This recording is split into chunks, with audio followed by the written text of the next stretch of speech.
So in the main function, we have our menu option where a user is required to uh, enter one of these options, and when they enter any of these options, uh, they'll trigger a certain function.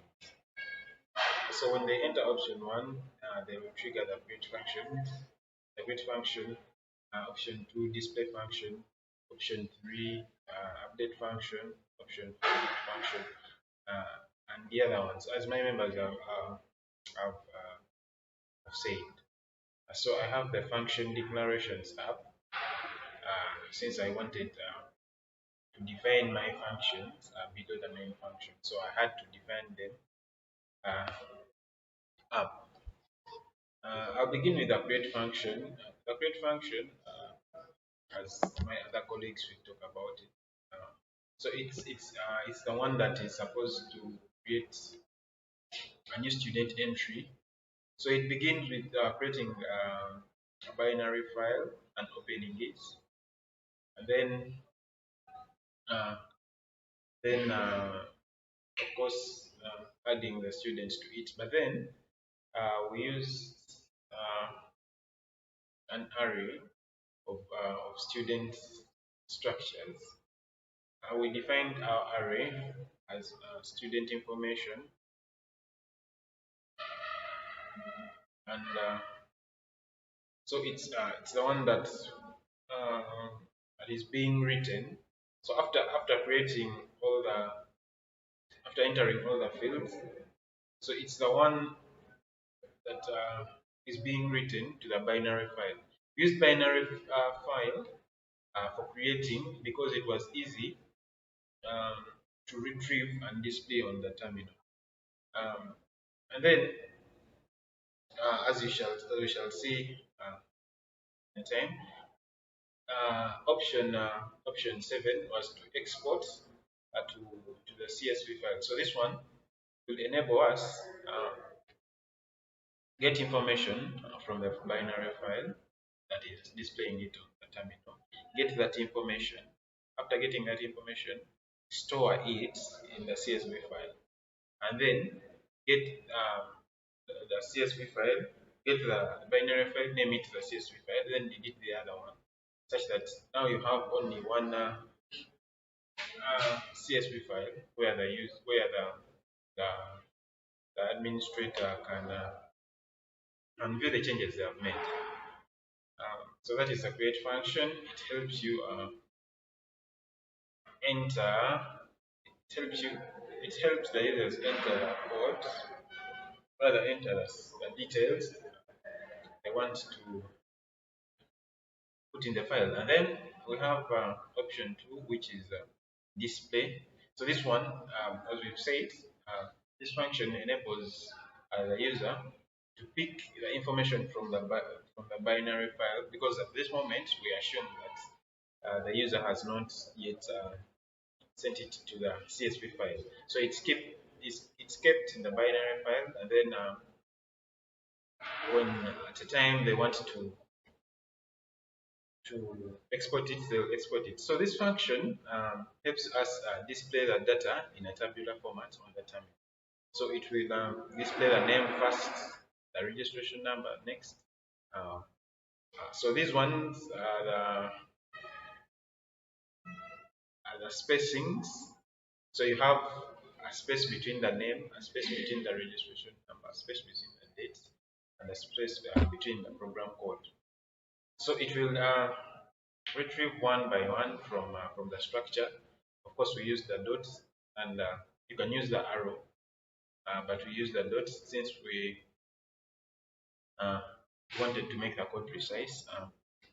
So you, yes, of course, you can retrieve the information and then display it, and then it will retrieve every record, not every field.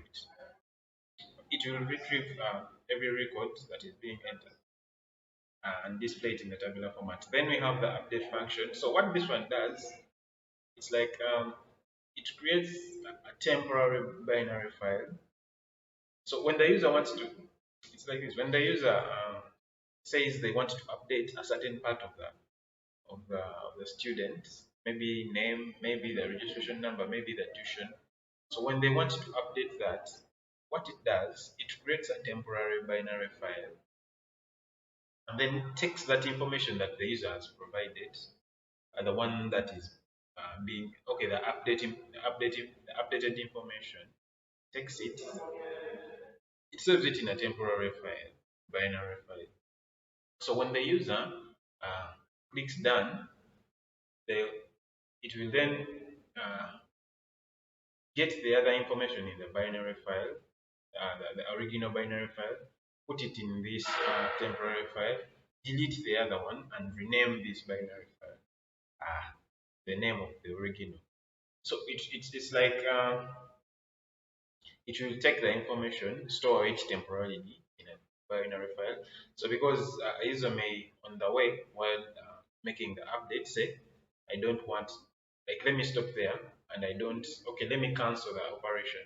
So when they cancel the operation, it will not have any effect on the main binary file, but then it will just affect this temporary file, of course, which of course, when it's not complete, it will not add, because there is a constraint that it has to have all the fields uh, put in. So when one of the fields is missing, it will not save that information. So that's the update function. And then we have the delete function. So among the many fields you've entered, you may decide to, among the many records you've entered, you may decide to delete one.